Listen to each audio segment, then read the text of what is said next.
Yeah, giant storm coming through Maine right now. Got to tune into the news, see what's happening. You can use pillows, blankets, and helmets for protection.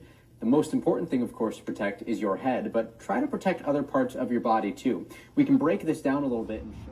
I got the whole family down in the root cellar, and I was out in the backyard monitoring the situation when I felt it. I felt the breeze. It was 4 or 5 miles an hour, whatever it was hefty, and it scared me, and it felt like everything at that point was in slow motion.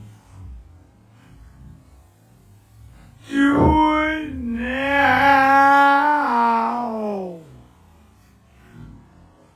Everybody get to safety.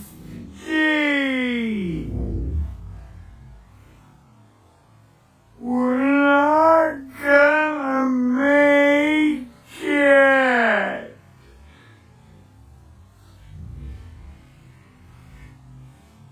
Get down.